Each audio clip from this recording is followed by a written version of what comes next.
मध्य प्रदेश, राजस्थान, छत्तीसगढ़ के चुनावी नतीजे आए आज 6 दिन बीत गए हैं, लेकिन मुख्यमंत्री पद के चेहरों पर मुहर नहीं लग सकी है। हालांकि तीनों राज्यों के लिए पर्यवेक्षक नियुक्त कर दिए गए हैं, जो यहां के विधायकों की राय लेकर मुख्यमंत्री चेहरे को फाइनल करेंगे। राजस्थान के लिए बीजेपी ने रक्षा मंत्री राजनाथ सिंह, राष्ट्रीय महासचिव विनोद तावड़े और राज्यसभा सांसद सरोज पांडे के नाम का ऐलान किया है। लेकिन सबसे बड़ा सवाल यह है कि राजस्थान किसे सौंपेंगे राजनाथ।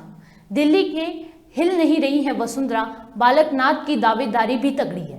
राजनाथ सिंह की राजस्थान की राजनीति में गहरी पकड़ भी है। कहा जाता है कि अब राजनाथ और राज्य के बीच अब काफी अच्छे रिश्ते हैं। तो क्या राजनाथ का झुकाव राज्य पर रहेगा या नहीं, जानिए इस खास रिपोर्ट में।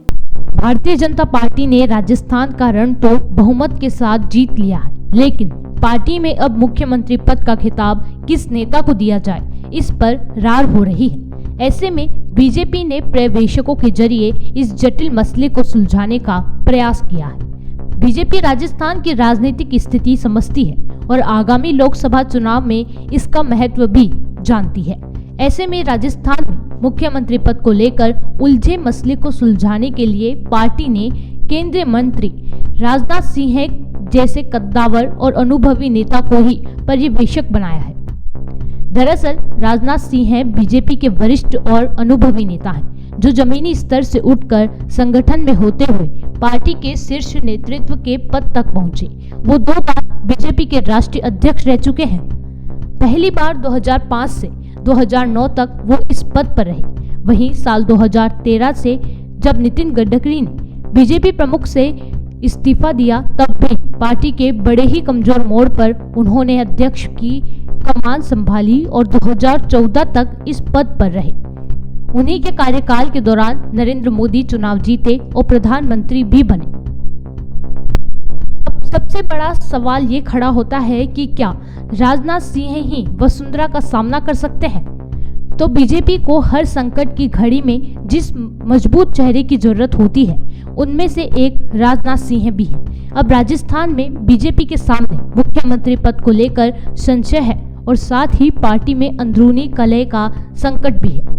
तो राजनाथ सिंह ही एक ऐसे संकट मोचक के रूप में बीजेपी को याद आए हैं, जो बीजेपी को इससे निकाल सकते हैं। दरअसल राजनाथ जब बीजेपी के पहली बार अध्यक्ष थे, तब राजस्थान में वसुंधरा राजे मुख्यमंत्री थी। ऐसे में उनका वसुंधरा से पुराना तालमेल रहा है और वसुंधरा ही मुख्यमंत्री पद को लेकर मुख्य चुनौती भी खड़ी कर रही है। वसुंधरा मजबूत क्षेत्रीय नेता हैं और 2014 से पहले वाली बीजेपी नेताओं में शामिल रही हैं। वहीं राजनाथ सिंह ने बीजेपी अध्यक्ष पद लाल कृष्ण आडवाणी से लिया था और अमित शाह को सौंपा था, यानी वो बीजेपी के परिवर्तन युग की कड़ी रहे हैं। ऐसे में राजनाथ सिंह ही वो नेता हैं जो वसुंधरा राजे का सम्मान के साथ सामना कर सकते हैं। 2020 में भी जब राजस्थान में बीजेपी की सरकार बनने की संभावनाएं बन रही थी, तब भी वसुंधरा राजे सिंधिया ने राजनाथ से मुलाकात की थी। यानी वसुंधरा राजे को समझाने की बात आती है तो बीजेपी के पास राजनाथ से बेहतर विकल्प और कोई नहीं हो सकता। संगठन और सरकार तीनों को समझते हैं राजनाथ। 2014 के बाद प्रधानमंत्री नरेंद्र मोदी और गृह मंत्री अमित शाह का बीजेपी में दखल बढ़ा और पार्टी लगभग नई सी हो गई। बीजेपी के पुराने चेहरों में राजनाथ सिंह प्रमुख हैं। फिलहाल राजनाथ केंद्र सरकार के वरिष्ठ मंत्री हैं और वो पार्टी के साथ शुरुआती दिनों से भी जुड़े हुए हैं और राष्ट्रीय स्वयंसेवक संघ में भी लंबे समय तक काम कर चुके हैं। यानी संघ, संगठन और सरकार तीनों में ही उनकी पकड़ और समझ मजबूत रही है। यानी राजस्थान में पार्टी जिस परिस्थिति से गुजर रही है, उसे अपने अनुभव से सुलझाने का काम राजनाथ ही कर सकते हैं। वसुंधरा के अलावा जिन सांसदों और मंत्रियों की तरफ से मुख्यमंत्री पद की दावेदारी की जा रही है, उन सभी से राजनाथ सीनियर हैं। अध्यक्ष, सांसद और संगठन स्तर पर उनका पाला राजस्थान के राजनाथ से जरूर पड़ चुका है। ऐसे में उन सभी को समझाने और समझने की राजनाथ सिंह में बेहतरीन विकल्प है।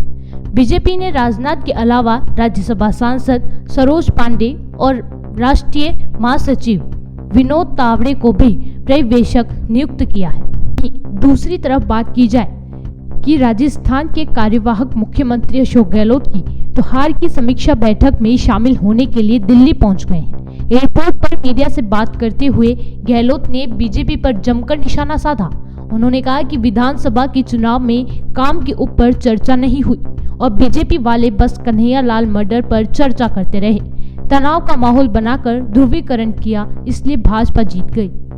आप भी सुनिए क्या कुछ कहना है अशोक गहलोत का। बीजेपी की ओर से मुख्यमंत्री भी अभी तक जो है निश्चित नहीं किया गया, लगातार देरियां हो रही हैं, बैठकें हो रही हैं, लेकिन वो अगर कांग्रेस नहीं करती 5-6 दिन तक, पता नहीं क्या क्या चिल्लाते लोग, आपने फूट है, झगड़े हैं, ये है वो है। अब इनको पूछो आप क्या है, आपके वहाँ क्या है। 6 दिन हो गए हैं। कल भी जो हत्या हुई थी जो गोगा मेडी की, उसके लिए मुझे लिख के भेजना पड़ा है भारत सरकार को, मेरे साइन से गया है। इसकी जांच एनआईए लेती तो हमें ऑब्जेक्शन नहीं है, जबकि नए मुख्यमंत्री को लिखना चाहिए था, क्योंकि कार्यवाहक बना रखा मुझे गवर्नर साहब ने। जब तक नया शपथ नहीं ले तो मुझे वो कार्रवाई करनी पड़ती है। तो मैं चाहता हूँ कि जल्दी इनका फैसला हो। और अब इनकी पोल खुलती जा रही है। तुम एक मुख्यमंत्री का चेहरा तय नहीं कर पाते हो 7-7 दिन तक, तुम काहे की बात करते हो कि हमारे पार्टी में अनुशासन है। चाल चैते चेहरे तो पहले ही एक्सपोज हो चुके हैं देश के सामने। सर एक और सवाल रहेगा, सर नेता प्रतिपक्ष को लेकर भी क्या इस बैठक में आप लोग चर्चा करेंगे? नेता प्रतिपक्ष कौन बनेगा? ये मीटिंगों में चर्चा नहीं होती है। प्रस्ताव पास हो गया, हाईकमान ने छोड़ दिया। हाईकमान अपनी सुविधा के अनुसार अपनी सुविधा को डिक्लेयर करेगा जब कभी करना होगा तो। नमस्कार। सर एक सिंगल बाइट। कांग्रेस सबसे बेहतर तरीके से चुनाव लड़ी है। देखिए, राजस्थान में जितनी भी आज तक इलेक्शंस हुई हैं, वहाँ सबसे बेहतर हमारा परफॉर्मेंस रही है। कभी भी 2003 जब पहले से लेकर आप देख लीजिए, बहुत कम एमएलए जो आते थे। इस बार हम 70 एमएलए ऑलमोस्ट आ गए हैं और 8-9 ऐसे एमएलए जो 300 या 500 से भी कम वोटों पर हारे हैं। तो उसको हम चर्चा हुई है और ठीक रहा है। ऐसा माना उन्होंने कि राजस्थान बिल्कुल उन्होंने कहा कि पूरे मन से वो इलेक्शन लड़ी गई है राजस्थान में। इसका रिफ्लेक्शन जनरल इलेक्शन लोकसभा में भी होगा? तो होगा, वो तो हम लेकर आएंगे, जो लीडर हैं वहाँ के वो करेंगे। ठीक है सर, एलओपी और पीसीसी को लेकर कोई बात नहीं, वो नहीं, अभी नहीं हुई। किसी को रेजिग्नेशन देने से मना कर दिया? किसी का ना रेजिग्नेशन के बारे में बात हुई है, ना किसी ने किया। सीएम क्यों नहीं भाजपा अनाउंस कर पा रही है? वो भाजपा को पता होगा, वो मैं नहीं उनका बता सकता। गहलोत के इस बयान पर राजस्थान भाजपा अध्यक्ष सीपी जोशी ने पलटवार किया और कहा कि अशोक गहलोत वो दिन भूल गए जब 2018 में सरकार बनने में 16 दिन लग गए थे।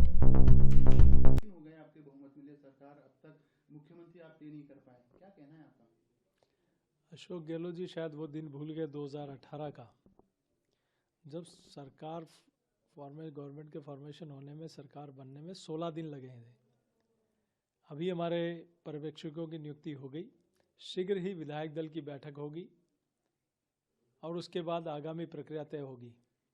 अशोक गहलोत साहब, मैं आपसे निवेदन करना चाहता हूँ, आपसे पूछना चाहता हूँ, अगर आपके यहाँ सब कुछ आप बात करें उस बातों की, तो आपके यहाँ लीडर अपोजिशन का निर्णय क्यों नहीं हो पाया? क्यों नहीं आपकी उस बैठक में इस पर बातचीत हुई? मुझे लगता है कि आपको अपने परिवार की चिंता करनी चाहिए। भारतीय जनता पार्टी एक मजबूत पार्टी है, एक मजबूत नेतृत्व है, कुशल नेतृत्व है और यहाँ जो भी होगा अच्छा होगा, लेकिन आपको अपने परिवार की चिंता करनी चाहिए। अपने परिवार की चिंता करेंगे तो ठीक रहेगा। इस वक्त की बड़ी खबर हम आपको बता दें, कांग्रेस के बड़े नेता और राज्यसभा सांसद धीरज साहू के कई ठिकानों पर जारी रेड में अब तक 200 करोड़ रुपए की रकम बरामद हुई है। झारखंड कांग्रेस से राज्यसभा सांसद धीरज साहू के यहां छापेमारी में मिली काली कमाई के मामले को लेकर भाजपा ने पूरे देश में मोर्चा खोल दिया है। इस मामले में आज शनिवार को भाजपा कार्यकर्ताओं ने जयपुर में विरोध प्रदर्शन किया। वहीं भाजपा सांसद संतोष गंगवार, मेयर डॉक्टर उमेश गौतम, विधायक संजीव अग्रवाल और डॉक्टर डीसी वर्मा समेत वरिष्ठ नेताओं ने कांग्रेस का पुतला भी फूंका है। 110 करोड़ से ऊपर धनराशि अलमारियों में मिली है। हमारी एजेंसियां भारत की स्वतंत्र है, वो सबकी जांच कर सकती है, मेरी भी कर सकती है, आपकी भी कर सकती है, और इसके प्रमाण हैं। ये इनके झूठे आरोप जनता को पता है, इनके तथ्य रखने से कोई फायदा नहीं है। जो पैसा इनकी अलमारियों में जमा है, बिस्तर बेडों में जमा है, सब एजेंसियां समयानुरूप निकालेगी और दोषियों को सजा मिलेगी। पूरे देश में जहां जहां कांग्रेस की गवर्नमेंट रही है वहां वहां इन्होंने लूट मचाई है। राजस्थान भी प्रमाण है। 19 बार युवाओं का भविष्य बर्बाद करके अरबों रुपए जमा किए, अपने रिश्तेदारों को RS IAS बनाया और अपने मिलने वालों को जिस प्रकार से लाभ पहुंचाए सबका हिसाब लेंगे और नए कमरे इनके लिए बनाए उनमें सब में जमा करेंगे इनको। ये बौखलाहट में कुछ भी बकवास करे वो मानने वाली है क्या? ये कुछ भी बोले हमें उससे फर्क नहीं पड़ता। अरे साहब